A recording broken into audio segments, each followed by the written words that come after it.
I remember the last time I saw him like it was yesterday, not 2 years ago.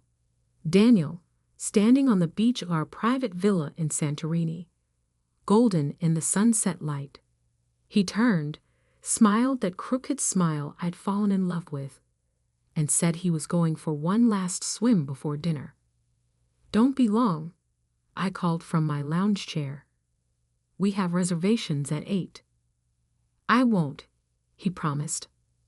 "Love you, Emma." I watched him wade into the Mediterranean, strong strokes carrying him out past the breakers. Then I dozed off in the warm evening air.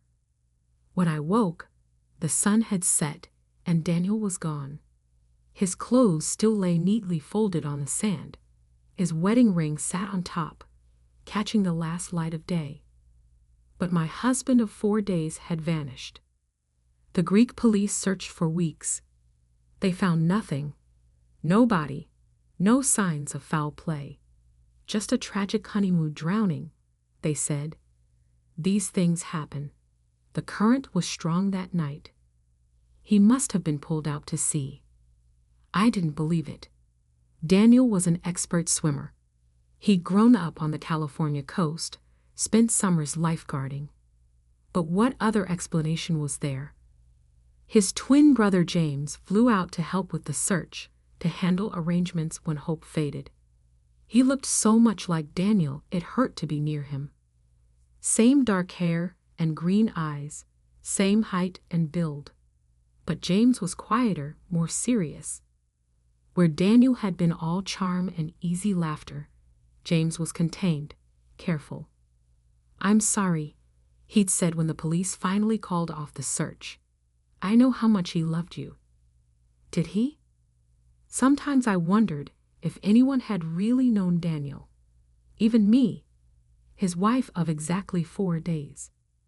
Now 2 years later, I sat across from James in a coffee shop, staring at the letter that had shattered everything I thought I knew about my marriage. "When did you get this?" My voice sounded strange to my own ears. "Yesterday." James looked as shell-shocked as I felt. It was forwarded from my old address. Postmark is from Brazil. I read the letter again, Daniel's familiar handwriting swimming before my eyes. "Dear James, if you're reading this, you've probably been taking care of Emma, just like I knew you would. Always the responsible twin, cleaning up my messes. Well, here's one last mess for you. I'm not dead, obviously. But I needed everyone to think I was. You see, I'd gotten myself into some trouble, the kind that doesn't go away with a few apologetic phone calls and borrowed money. The kind that ends with broken kneecaps, or worse. I know what you're thinking. Why get married then? Why drag Emma into it? Truth is, I needed her. Or rather, I needed her money. That trust fund she inherited from her grandmother. Well, let's just say it came in handy. Don't worry. I left enough to raise the baby. Oh yeah, surprise. Emma's pregnant. About 6 weeks along when we left for Greece. She probably doesn't know yet.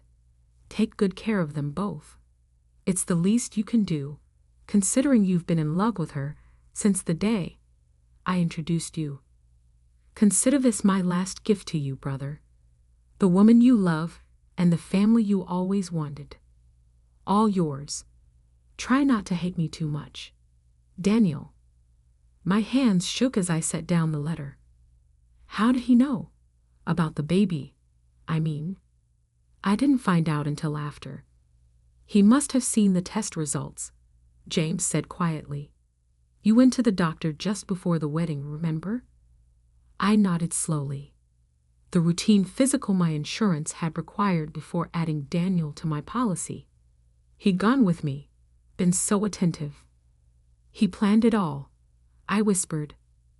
The whole thing. The wedding, the honeymoon location. He knew exactly what he was going to do. "Emma?" James reached across the table, then pulled back. "I'm so sorry. I had no idea he was." That he would use me, steal my money, fake his own death. The numbness was wearing off, replaced by a rage so pure it scared me. Did you know about his trouble? The people he owed money to? James shook his head. He'd been distant the last few years, moving around a lot, never staying in one place too long. But he seemed different with you, settled, happy, I thought. He laughed bitterly. I thought you changed him. No one changes Daniel, I said, the truth of it hitting me fully. He just changes masks. My son Lucas chose that moment to stir in his stroller beside me. Almost 18 months old now, he was the spitting image of his father, of both his father and his uncle. Same dark hair, same green eyes, same dimple in his left cheek when he smiled. James looked at Lucas, pain crossing his features. He's right about one thing. I have been in love with you. Since that first dinner when Daniel brought you home. Stop. I held up a hand. I can't deal with that right now. He nodded, understanding as always.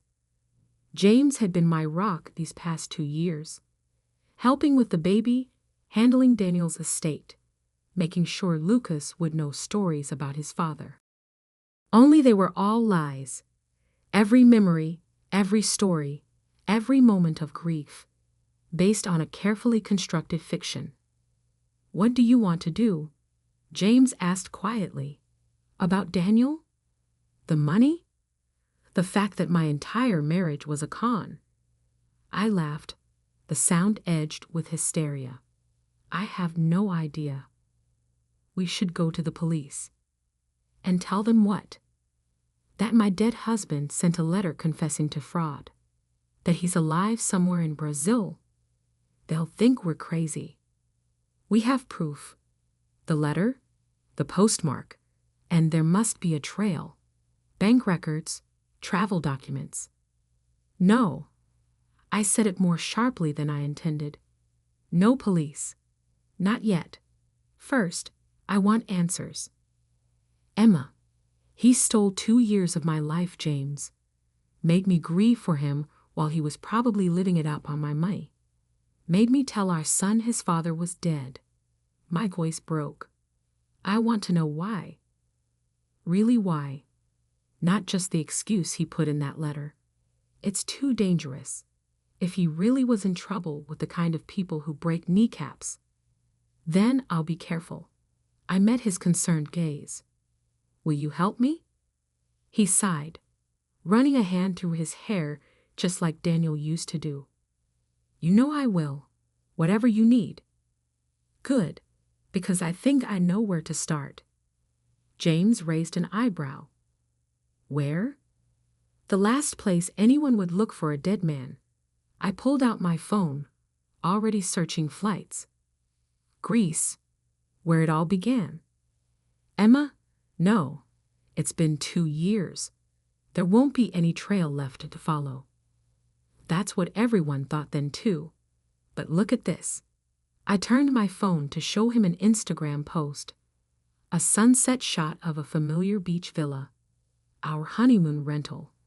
The owner just posted this yesterday. Notice anything strange? James leaned closer, squinting at the image. Then his eyes widened. In the background, barely visible through the villa's window, a figure stood watching the sunset. A man with dark hair and a crooked smile. It could be anyone, James said, but I could hear the doubt in his voice. The caption says it's from last week. And look at the comment. I scrolled down.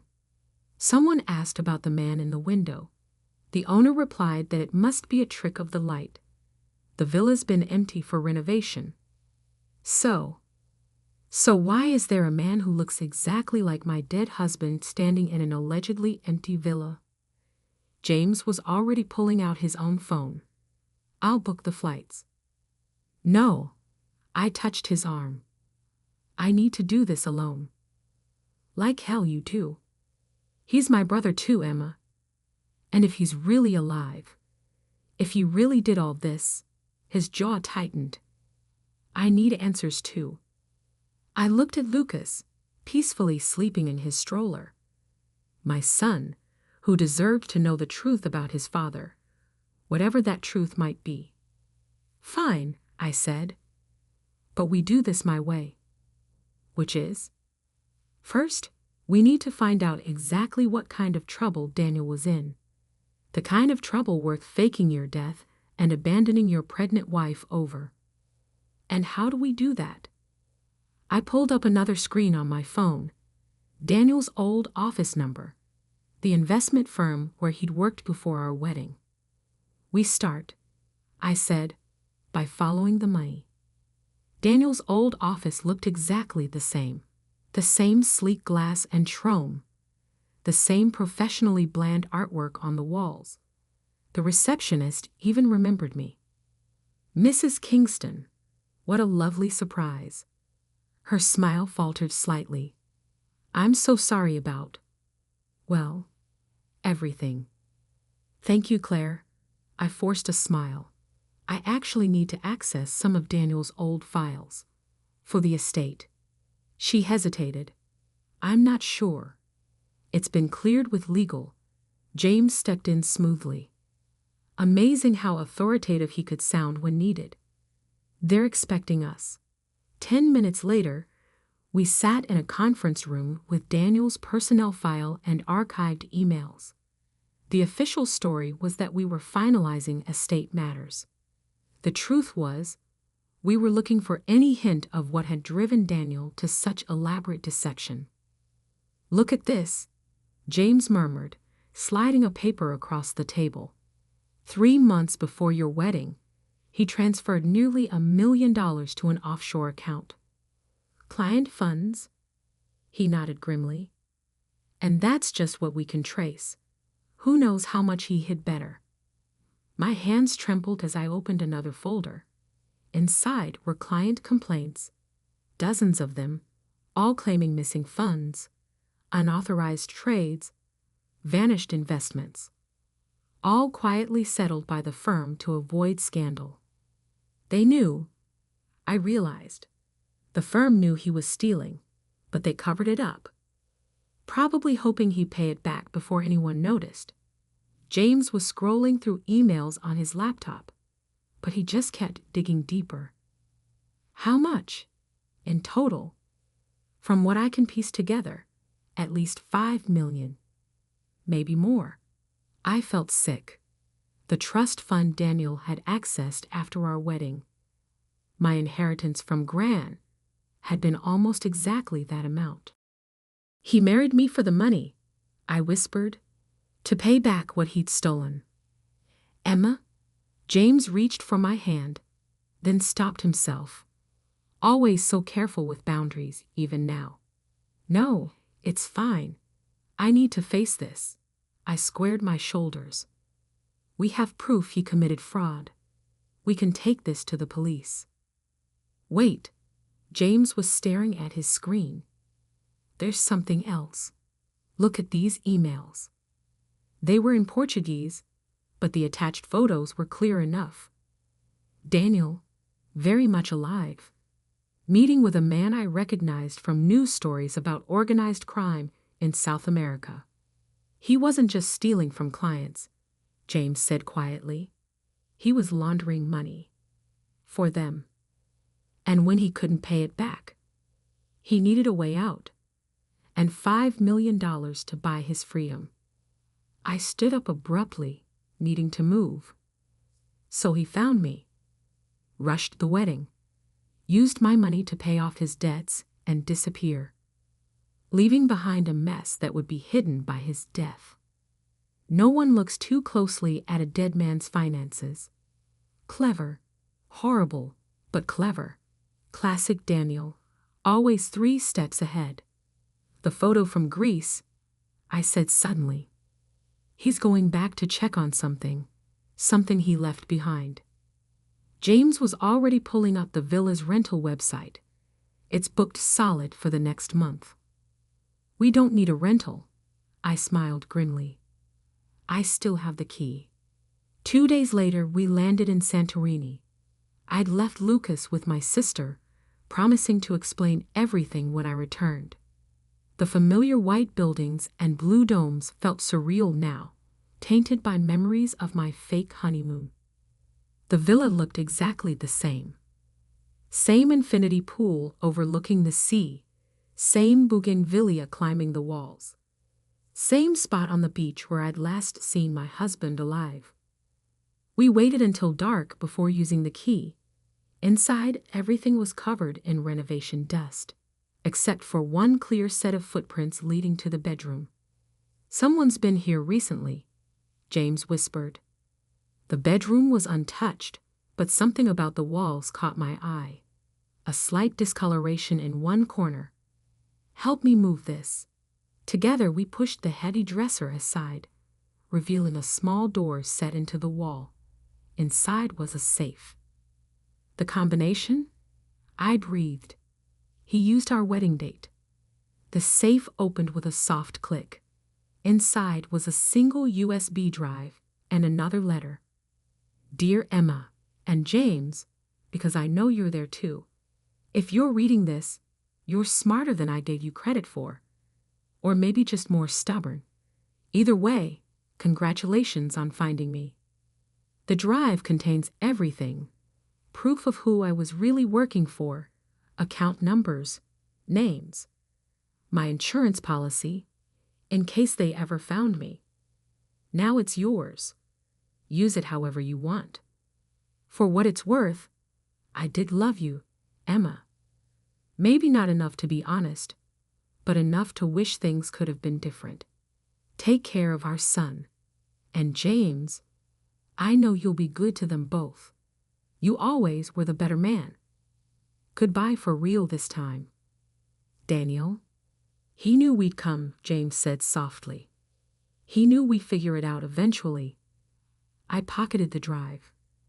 This is what he came back for, but something spooked him before he could get it. A floorboard creaked behind us. We spun around to find 3 men in the doorway. The one in front smiled coldly. "Mrs. Kingston, so nice to finally meet you. We've been looking for your husband for a very long time."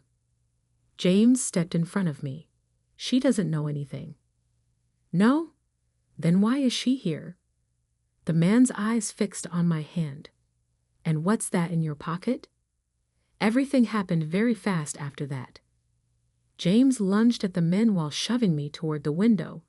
I heard scuffling, a grunt of pain. Then I was out on the narrow ledge, heart pounding, Mediterranean waves crashing below. "Run," James shouted. So I did what Daniel had done 2 years ago. I jumped. The impact drove the breath from my lungs. Salt water burned my eyes, my nose. But I'd been prepared for this.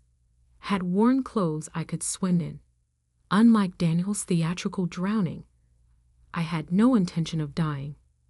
I surfaced briefly, saw James diving in after me, the men shouting from the window. Then I dove deep, swimming parallel to the shore where our rental car waited. 10 minutes later, soaked and gasping, we peeled out of the beach parking lot. "The drive?" James asked through chattering teeth.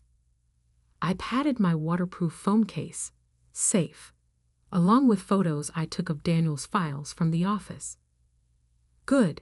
He pushed his wet hair back. "Because I think it's time to get the authorities involved. The real authorities, not local police. Interpol? Higher. Those men back there? CIA. I saw their badges when we fought. Daniel wasn't just laundering money for criminals. He was helping them launder intelligence too. Selling secrets." The pieces clicked into place. The rushed wedding, the elaborate fake death, the constant moves. Daniel hadn't just been running from mob debt. He'd been running from his own government. "What do we do now?" James pulled out his phone. "I have a contact. Someone who can help us handle this properly.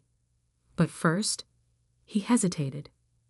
Emma, once we do this, once we turn over that drive, Daniel won't be legally dead anymore. He'll be a wanted man. It will change everything. Everything already changed the moment I read his letter. I stared out at the dark water where my husband had staged his death. I want the truth. All of it. Whatever that means. 6 months later, I sat in my living room watching the news. Daniel's face filled the screen. A grainy surveillance photo from Argentina, where he'd finally been arrested. The headline scrolled beneath. International Man and UNT Indies. FUGITIV FIANCIER in CUSTODUI. Lucas played on the floor nearby, too young to understand that his father wasn't just a sad story anymore, but a real person who would spend many years in prison.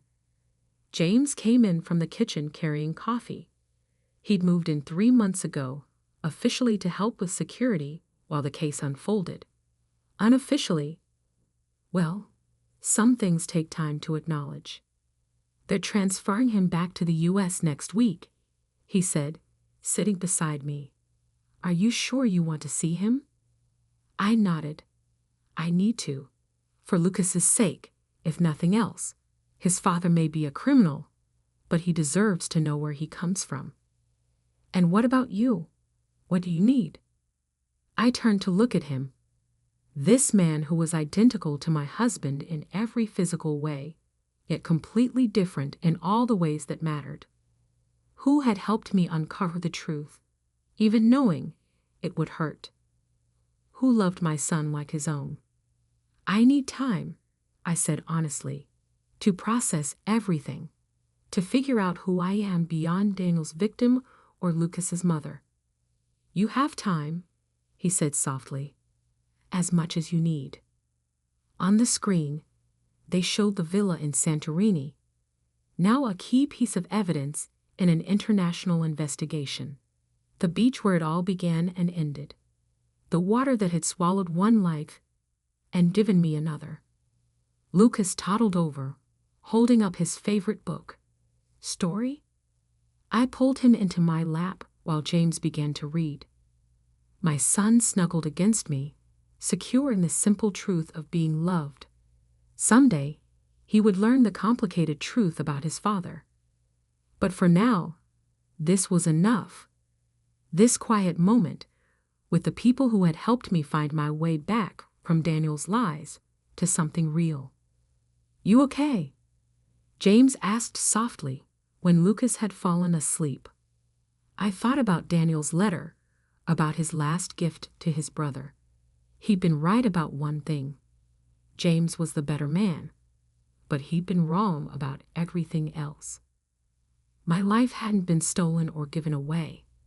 I'd rebuilt it myself, with help from someone who understood that real love isn't about deception or dramatic gestures. It's about showing up, day after day, choosing honesty even when it hurts. Yeah, I said, reaching for James's hand. I'm okay. Sometimes the deepest betrayals lead us to the truest connections. Sometimes what looks like an ending is really a beginning in disguise. And sometimes, amid all the lies and complications, we find exactly where we're meant to be.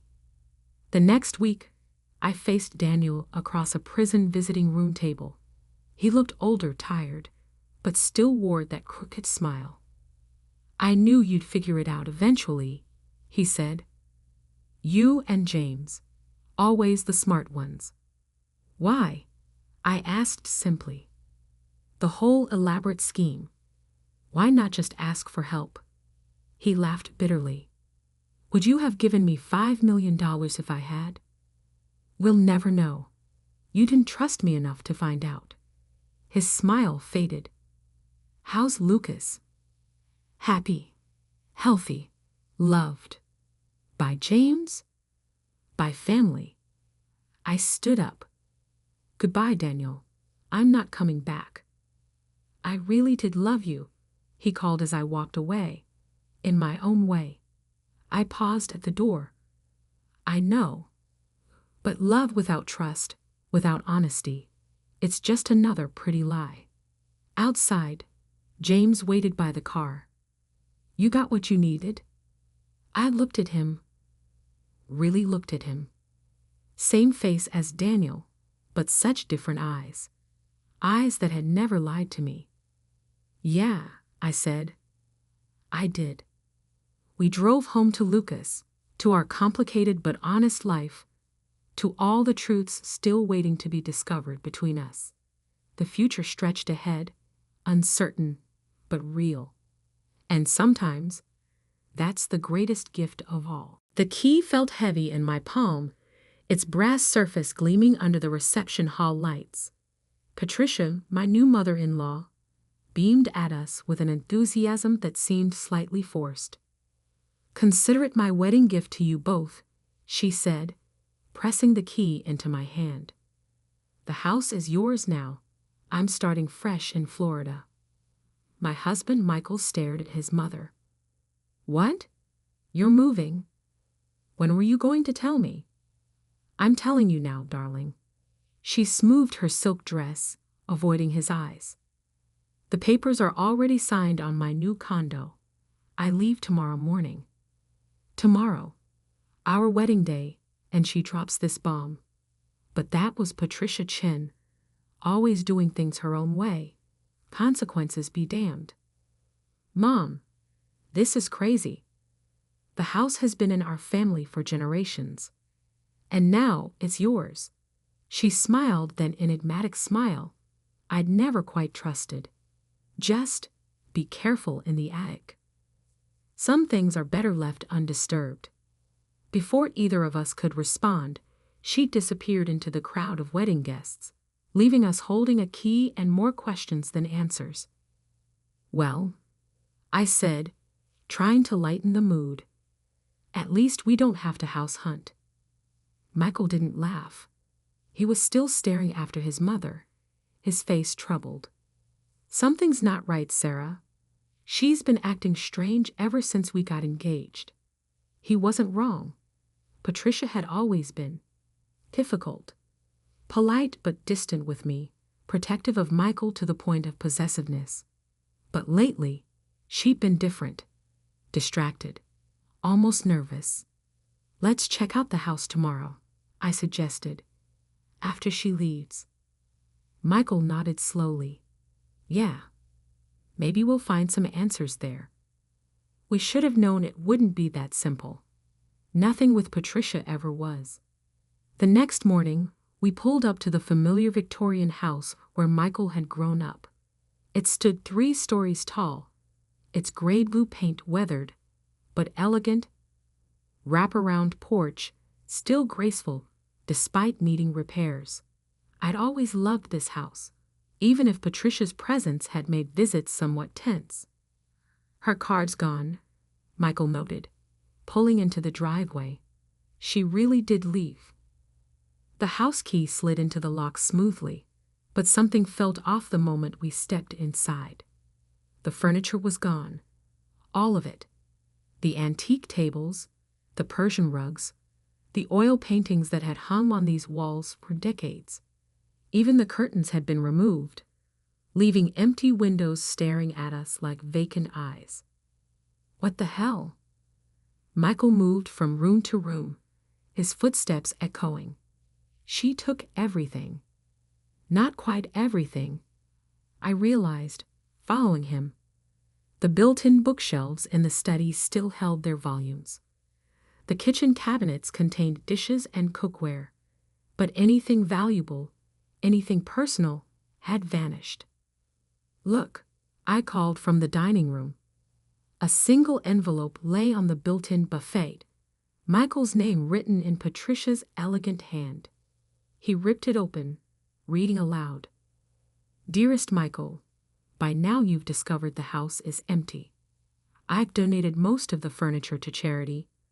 You and Sarah will want to make the space your own anyway. Everything important is safely in Florida with me.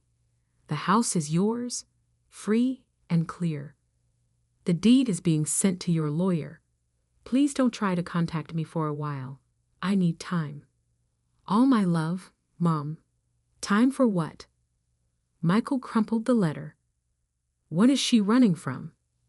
I had no answer. We spent the next hour exploring the house, finding more questions than answers. Every closet emptied, every drawer cleared. Even Michael's childhood bedroom had been stripped bare. Then we reached the attic door. Be careful in the attic. I remembered Patricia's warning. Some things are better left undisturbed. Michael's jaw tightened. I'm tired of her cryptic games. He pulled the cord, and the attic stairs creaked down. The space was mostly empty, dust motes dancing in the light from the small window. A few boxes remained, labeled in faded marker. Christmas decorations, old papers, family photos. And there, in the far corner, a small wooden chest I'd never seen before. That's new, Michael said, frowning, or old, but I'd never seen it before. We approached together, leather shoes leaving prints in the dust. The chest was made of dark wood, intricate carvings decorating its surface. No lock, just a simple brass latch. Inside, we found only one item: a leather-bound diary, its pages yellow with age. June 15, 1992. I read from the first page. Today, I made a choice that will haunt me forever, but I had no choice. The truth would destroy everything. Michael's face went pale. That's the year I was born. My hands trembled as I turned the page, reading further. The baby isn't his. George can never know. He's so happy, already planning the nursery, picking out names. How can I tell him that one mistake, one night of weakness, means the child he's so excited about isn't actually his? I'll take this secret to my grave. No one can ever know that Michael's real father is... Stop. Michael's voice cracked. I can't. I need air. He stumbled toward the attic stairs, leaving me holding the diary that had just shattered his world. George Chen had died when Michael was 12, a heart attack at his law office. He'd been, by all accounts, a devoted father who doted on his only son. Michael had grown up believing he was exactly like his father. Same analytical mind, same dedication to justice that had led him to become a prosecutor. But if the diary was true, I followed Michael downstairs, found him sitting on the porch steps, head in his hands. It could be a fake, I offered. Some kind of bizarre mind game. He laughed bitterly. You know my mother. She doesn't do anything without a reason. He looked up at me, eyes red. All these years, everything I thought I knew about myself. I sat beside him, taking his hand. This doesn't change who you are. Doesn't it? My whole life, I've tried to live up to my father's legacy, to make him proud. And now you're still the same person you were yesterday, the same man I married, the same dedicated prosecutor who fights for justice. He squeezed my hand but said nothing. Back in the attic, I read more of the diary while Michael paced the dusty floors. Patricia's words painted a picture of a troubled marriage, a moment of weakness with a colleague, the devastating realization of pregnancy. She'd convinced herself telling the truth would destroy her family, so she buried it deep. But there was more. August 3, 1992. Robert keeps calling. Says he has a right to know about his child. I've told him to stay away, that the baby is George's, but he won't listen. Says he'll tell George himself if I don't. I'm terrified. Robert? Michael stopped pacing. Robert who? I turned more pages, scanning entries. Wait. Here. September 1992. Robert Matthews finally agreed to stay away. The money helped, nearly emptied my trust fund, but it was worth it to protect my family. He signed papers giving up any claim to the baby. Matthews? Michael's face went even paler. Not Judge Robert Matthews? I looked up sharply. The one you clerked for after law school. He nodded slowly. He took a special interest in my career. Mentored me. Said he saw something of himself in me. His laugh was hollow. I guess now I know why. The pieces were falling into place. Patricia's increasing anxiety as Michael's career brought him into contact with Judge Matthews. Her sudden decision to leave town just as Matthews was retiring and moving back to the area. There's more, I said quietly, still reading. She writes about watching you and Judge Matthews together during your clerkship. How guilty she felt seeing the connection between you, knowing she was the only one who understood why. Stop. Michael's voice was raw. I can't. I need to process this. We left the diary in the attic, locked up the empty house, and drove home in silence. What should have been our first day as newlyweds instead felt heavy with secrets and lies. That evening, as we sat in our apartment surrounded by wedding gifts we hadn't opened yet, Michael finally spoke. I'm going to confront her. I looked up from the thank you note I'd been pretending to write. Are you sure? I need answers. Real ones. Not just what's in that diary. He pulled out his phone. Her new address has to be on the deed paperwork, right? Michael, wait. I covered his hand with mine. Maybe we should take some time. Think this through. I've had a lifetime of lies. I'm done waiting. But when he called his lawyer, we hit our first obstacle. The deed hadn't been filed yet. No paperwork had been submitted at all. What do you mean? No paperwork? Michael demanded. She said it was all handled.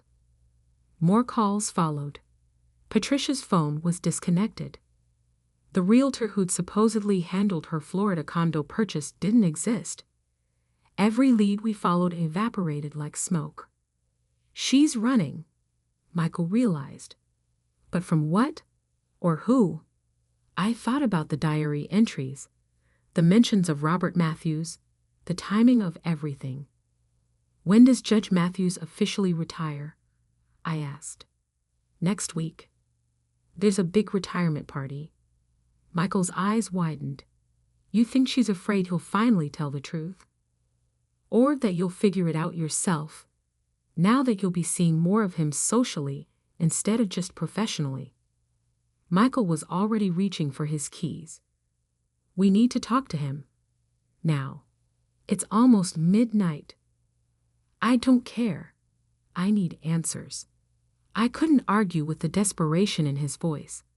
Within minutes, we were in the car, heading toward the affluent suburb where Judge Robert Matthews lived. The house was dark when we arrived, no cars in the circular driveway.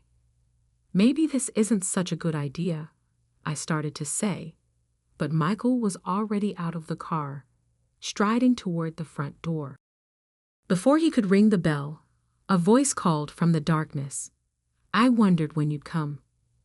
We both spun around.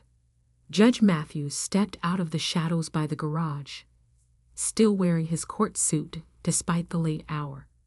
Your mother called, he said quietly. Told me about the diary.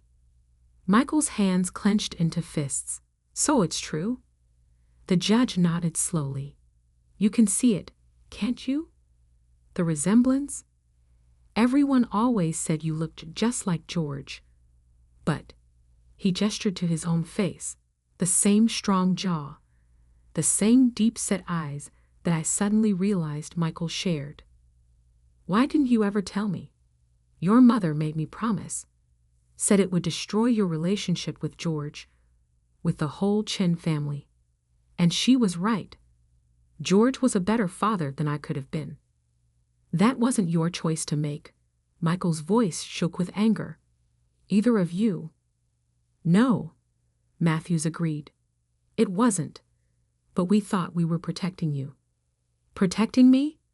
By lying to me my entire life. A car turned onto the street, headlights sweeping across us.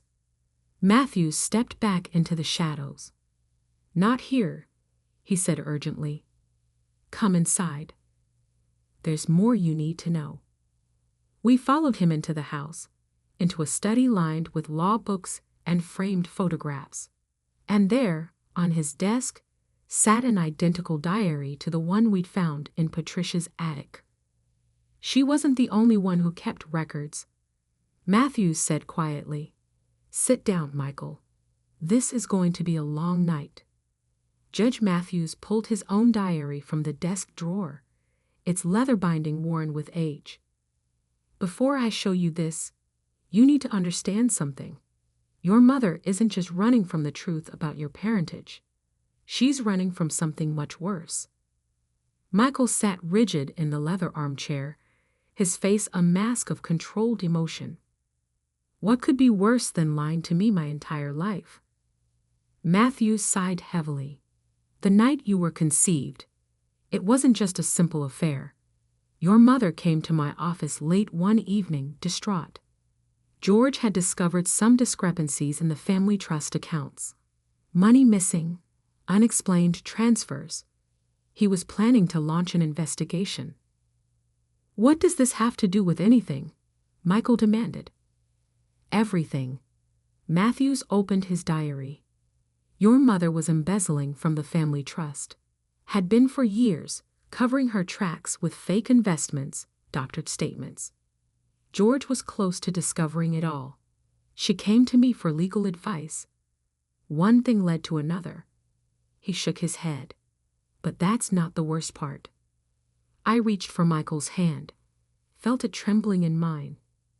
"When George confronted her about the missing money," Matthews continued, "she panicked.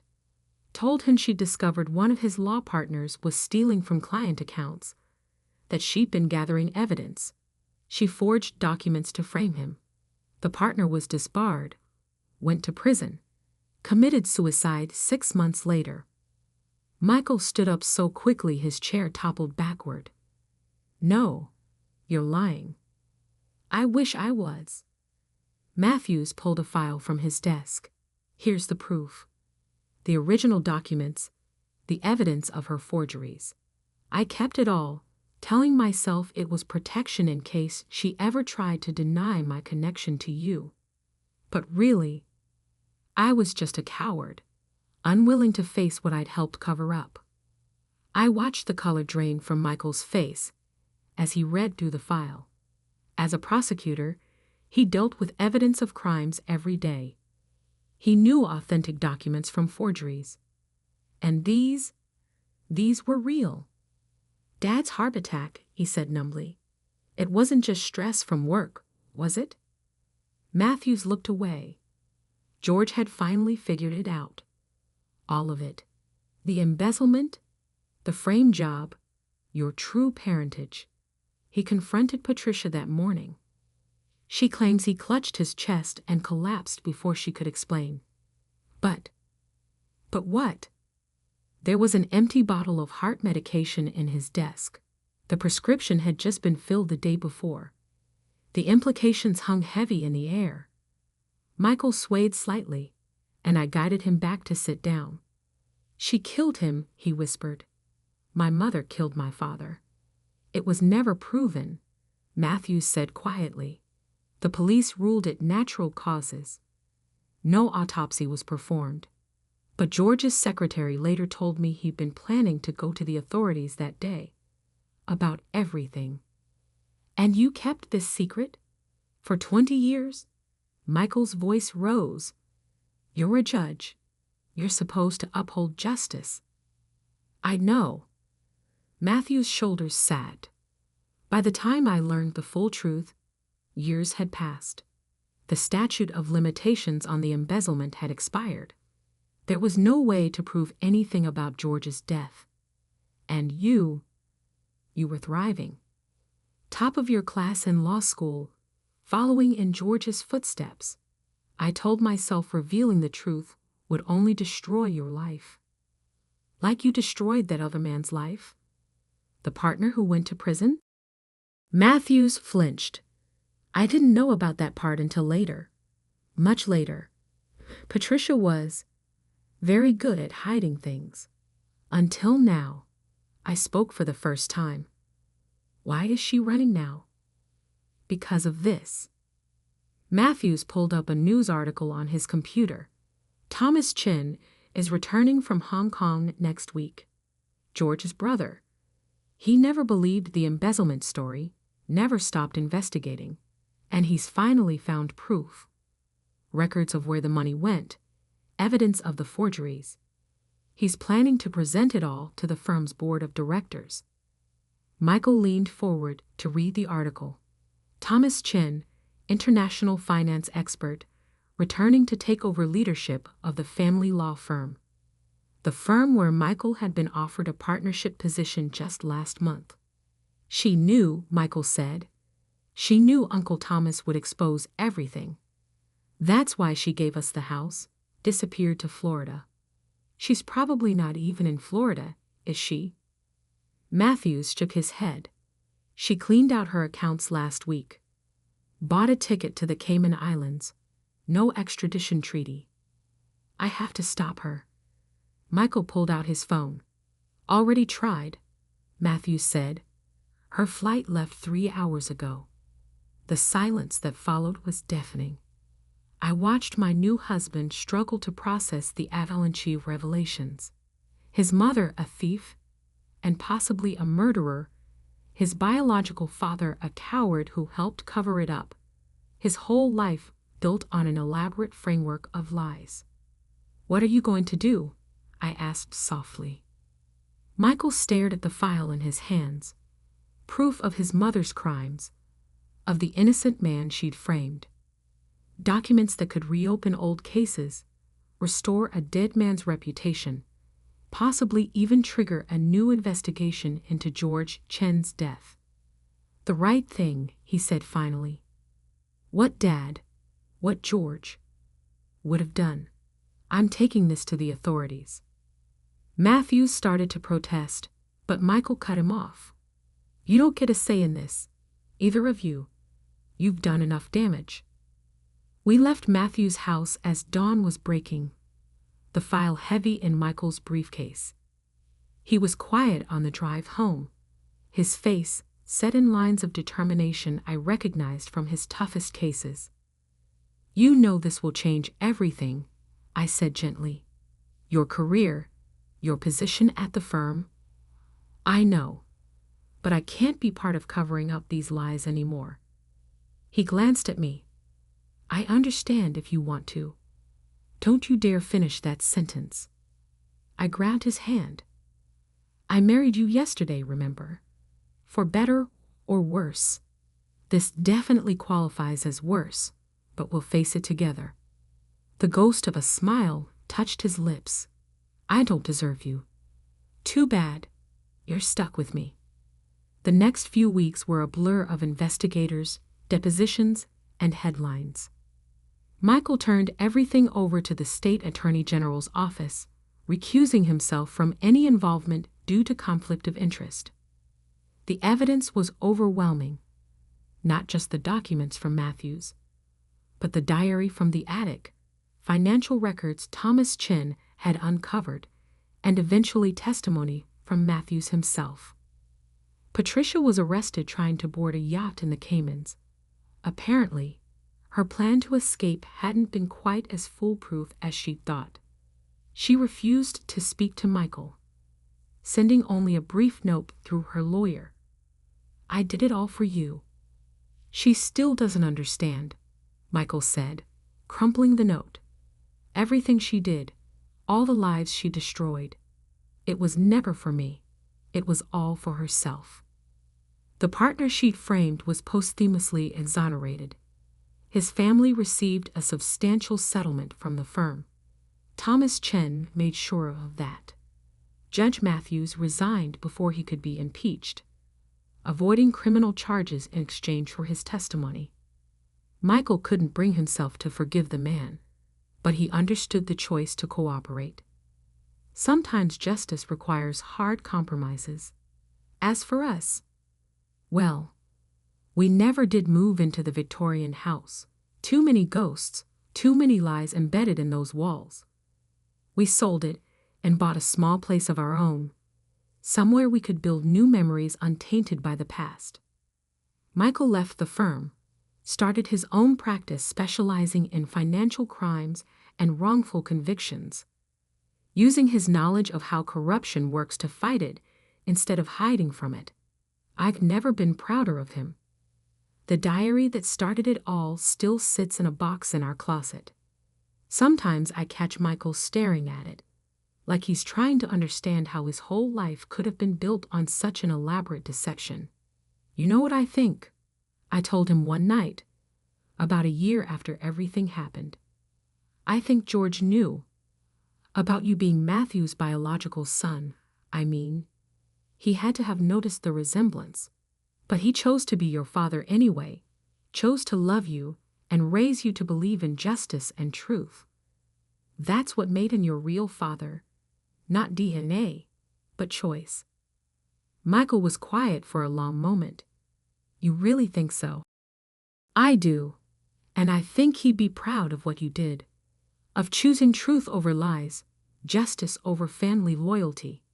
You're his son in all the ways that matter.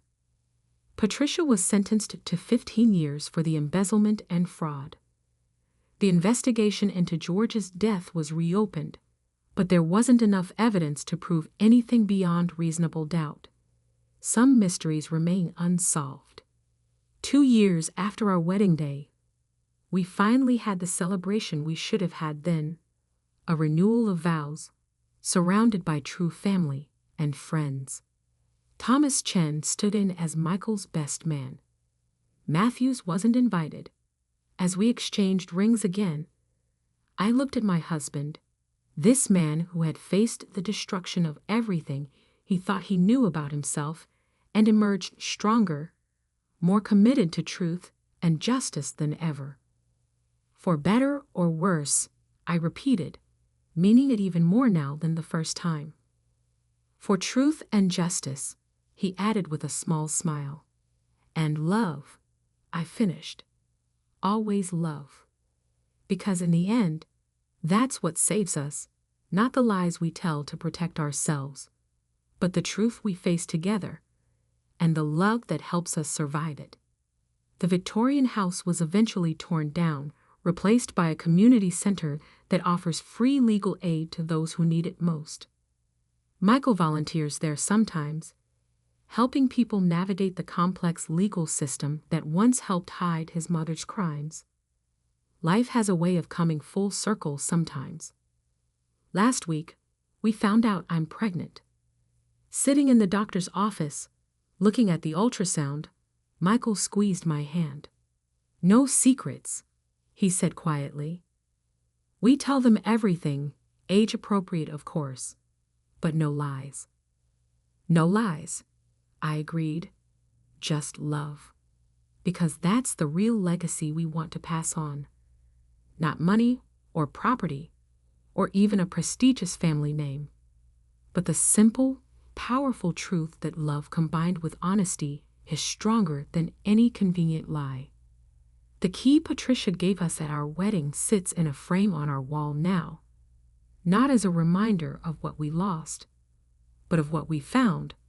The courage to face truth, the strength to choose justice, and the love that makes it all worthwhile.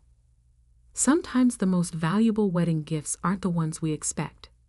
Sometimes they come disguised as disasters, as revelations that shatter our world. But if we're brave enough to face them, to build something new from the ruins of what we thought we knew, they can lead us to exactly where we need to be. Michael keeps a picture of George on his desk, not because of biology or obligation, but because of choice.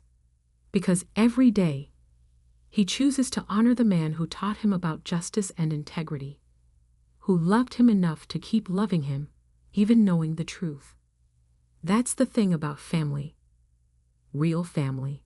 It's not about blood, or DNA, or even shared history. It's about the choices we make every day, to love and support each other, to fight for what's right, to face hard truths together. The house key led us to truth. The truth led us to justice. And justice, somehow, led us home.